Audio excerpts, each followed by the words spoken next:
October Gandhi જયંતિને લઈ જૂનાગઢમાં ખાદી ભંડાર ખાતે 91 દિવસ ખાદીમાં વિશેષ વળતર આપવામાં આવશે।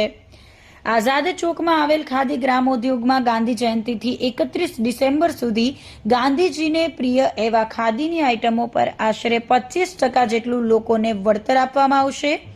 આ વર્ષે અવનવી ડિઝાઇનના શર્ટ, પેન્ટ, સભા, સદરા સહિતની આવકમાં વધારો થયો છે।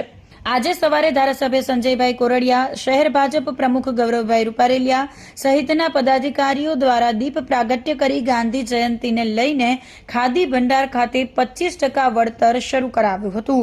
તેમજ ખાદીની વસ્તુઓ ખરીદી લોકોને વિચારો અપનાવવા અપીલ કરી હતી। ભારત દેશ અને સમગ્ર વિશ્વ અને લોકશાહીની જીતનું પર્વ એટલે કે ગાંધીજીની જન્મ જયંતિ છે 2 ઓક્ટોબર।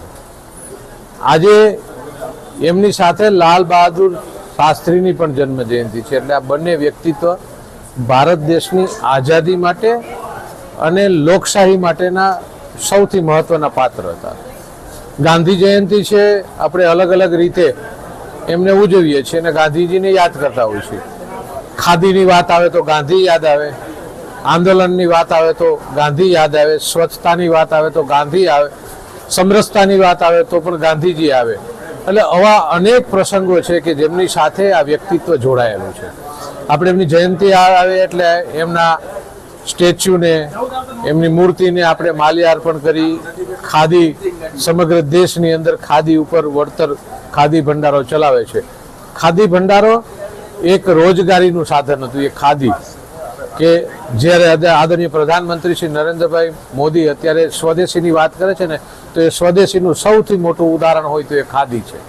એટલે આજના દિવસે ગાંધીજીને આપણે અલગ અલગ વિભાગથી યાદ કરીએ છીએ, પણ સાચી એમની યાદ કે સાચી એમની વાત ખરેખર ગાંધીજીના જીવનમાંથી એક વસ્તુ આપણા જીવનની અંદર ઉતારશું તો એ વાત થશે। પછી એ સ્વચ્છતાની વાત હોય, સ્વદેશીની વાત હોય, લડાયકની વાત હોય, આ બધી વસ્તુઓ એમના જીવન સાથે જોડાયેલી છે। તો આપણે આજના દિવસે આ દેશના યુવાનોને વિનંતી છે કે દેશના લોકોને વિનંતી છે કે ગાંધીજીના એક વિચારને આપણા જીવનની અંદર આજે ઉતારી તો જ સાચી ગાંધીજીને યાદ કે એમને આપણે નમન કર્યા, પ્રણામ કર્યા તો સાચા અર્થમાં એ નમન થશે।